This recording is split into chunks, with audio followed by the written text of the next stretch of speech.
Hello friends, सी programming सीखने की इस सीरीज में आज हम देख रहे हैं टू डायमेंशनल एरे के हर एक कॉलम में से मैक्सिमम एलिमेंट कैसे फाइंड करें। तो सबसे पहले हमें एक टू डायमेंशनल एरे की जरूरत पड़ेगी, तो वो मैं यहाँ पे डिक्लेयर कर देता हूँ। लेट अस से इंटीजर a33। उसके बाद CLR SCR लिख देता हूँ ताकि हमें कोई प्रीवियस आउटपुट दिखाई ना दे, और लास्ट में मैं get ch लिख देता हूँ। अभी यहाँ पे हमने 3x3 एरे डिक्लेयर किया हुआ है। उसका मीनिंग कि हमारे पास 3 रो है और 3 कॉलम है, यानी कि हम ऐसा भी बोल सकते हैं कि हमारे पास टोटल 9 एलिमेंट्स है।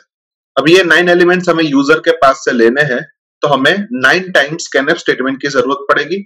और सबसे पहली बात, हम स्कैनफ स्टेटमेंट के अंदर मैसेज देंगे %d एड्रेस ऑफ A00, जो हमें फर्स्ट रो का फर्स्ट एलिमेंट रीड करके देगा।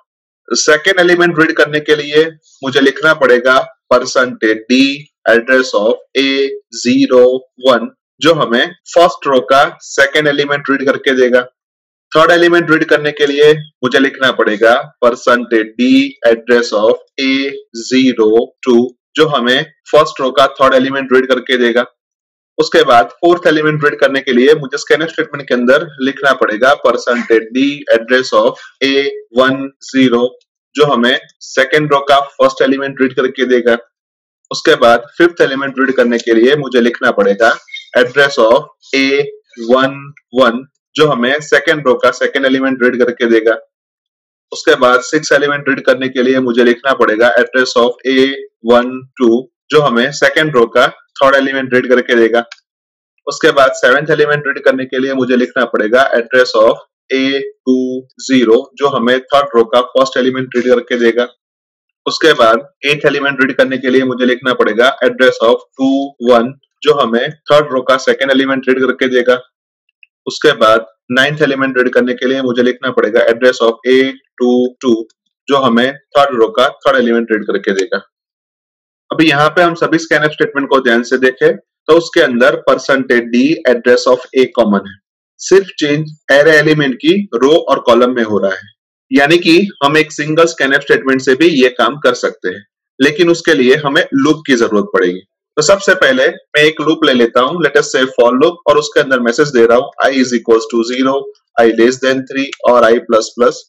अभी ये फॉर लूप 3 टाइम एग्जीक्यूट होगा, और अगर इस फॉर लूप के अंदर मैं स्कैनफ स्टेटमेंट लिखूं तो हमें सिर्फ 3 ही नंबर रीड करने को मिलेंगे, लेकिन हमें टोटल 9 नंबर रीड करने हैं। इसी वजह से हम उसके अंदर एक और फॉर लूप लेते हैं, और जिसके अंदर हम लिखते हैं j is equals to 0, j less than 3 और j plus plus, यानी कि ये इनर फॉर लूप भी हमें 3 टाइम एग्जीक्यूट होके मिलेगा। यानी आउटर फॉर लूप अगर एक बार एग्जीक्यूट होता है तो inner for loop 3 bar execute होता है, लेकिन हमारे केस में outer for loop 3 bar execute होता है, यानी कि inner for loop 9 time execute होगा। और उसके अंदर हम सिंपल सा एक स्कैनफ स्टेटमेंट लिख देते हैं, और उसके अंदर हम मैसेज दे रहे हैं %d address of A of ij, यानी कि ये स्कैनफ स्टेटमेंट i की वैल्यू 0 होगी उस वक्त A00, A01 और A02 की वैल्यू रीड करके देगा। i की वैल्यू 1 होगी उस टाइम ये स्कैनफ स्टेटमेंट A10, A11 और A12 की वैल्यू रीड करके देगा, और i की वैल्यू 2 होगी उस वक्त ये स्कैनफ स्टेटमेंट A20, A21 और A22 की वैल्यू रीड करके देगा। अभी यहाँ पे जो हमने स्कैनफ स्टेटमेंट लिखा है उसके ऊपर हम एक प्रिंटफ स्टेटमेंट लिख देते हैं, और उस प्रिंटफ स्टेटमेंट के अंदर हम मैसेज दे रहे हैं एंटर A of %d, और दोनों %d की जगह पे हम i और j लिख देते हैं, यानी कि ये प्रिंटफ स्टेटमेंट फर्स्ट टाइम हमें enter A00, second time enter A01, third time enter A02, fourth time enter A10, fifth time enter A11, six time enter A12, seven time enter A20, eight time enter A21 और nine time enter A22, ऐसा message print करके देगा। अभी यहाँ पे हम ऐसा assume कर रहे हैं कि A00 की वैल्यू 10 है, A01 की वैल्यू 19 है, A02 की वैल्यू 14 है, A10 की वैल्यू 12 है, A11 की वैल्यू 27 है, A12 की वैल्यू 13 है, A20 की वैल्यू 17 है, A21 की वैल्यू 23 है और A22 की वैल्यू 16 है। अभी ये सारे एलिमेंट्स को हम मैट्रिक्स के फॉर्म में लिख दे तो सबसे पहली रो के अंदर 10, 19 और 14 आएगा। सेकेंड रो के अंदर 12, 27 और 13 आएगा और थर्ड रो के अंदर 17, 23 और 16 आएगा। अभी यहाँ पे हमें हर एक कॉलम में से मैक्सिमम नंबर फाइंड करना है। उसका मीनिंग हमें हर एक नंबर को एक्सेस करना पड़ेगा और सभी नंबर को एक्सेस करने के लिए हम ऊपर जैसा ही फॉर लूप लिख देते हैं। लेट अस से for I is equals to 0, I less than 3 और I plus plus. Same way for J is equals to 0, J less than 3 और J plus plus. अभी फर्स्ट कॉलम के तीनों एलिमेंट, सेकंड कॉलम के तीनों element और third column के तीनों एलिमेंट को हम साथ में लिख देते हैं। सो सबसे पहले A00 आएगा, उसके बाद A01 आएगा, उसके बाद A02 आएगा। उसके बाद हम सेकंड रो के सभी एलिमेंट को साथ में ले लेते हैं। तो सबसे पहले A01 आएगा, उसके बाद में A11 आएगा और उसके बाद A21 आएगा और लास्ट में हमारे पास तीन एलिमेंट बचते हैं जो कि A02, A12 और A22 है, जो कि थर्ड कॉलम के सारे एलिमेंट्स है। अभी हम सबसे पहले ऐसा सोच लेते हैं कि ये तीनों में से मैक्सिमम नंबर जो है वो हमारा फर्स्ट नंबर है, यानी कि A00 मैक्सिमम है, यानी कि हम सिंपली लिख देते हैं कि मैक्सिमम इज इक्वल्स टू 10 और फिर उसकी कंपैरिजन हम बाकी के सारे नंबर के साथ करते हैं। सो लेट अस से कि अगर मैक्स की वैल्यू A ऑफ 00 से छोटी है, जो कि गलत है, यानी कि अभी भी हमारा मैक्स 10 ही रहेगा। उसके बाद हम मैक्स की वैल्यू को A ऑफ 10 के साथ कंपेयर कर रहे हैं, जो कि सही है, यानी कि अब मैक्स की वैल्यू A ऑफ 10 से रिप्लेस हो जाएगी, यानी अब मैक्सिमम की वैल्यू 12 हो जाएगी। उसके बाद हम मैक्स की वैल्यू को A ऑफ 20 के साथ कंपेयर कर रहे हैं, जो भी सही है, यानी कि अब मैक्स की वैल्यू A ऑफ 20 से रिप्लेस हो जाएगी, यानी अभी मैक्सिमम की वैल्यू 17 हो जाएगी। और फिर हम मैक्स की वैल्यू को प्रिंट करवा देते हैं, यानी कि इस केस में हमें 17 प्रिंट होके मिलेगा। अभी सेम चीज हम सेकेंड कॉलम के लिए करते हैं, तो उसके अंदर हम मैक्सिमम की वैल्यू A ऑफ 01 को एज्यूम कर रहे हैं, यानी कि इस केस में मैक्सिमम की वैल्यू 19 हो जाएगी।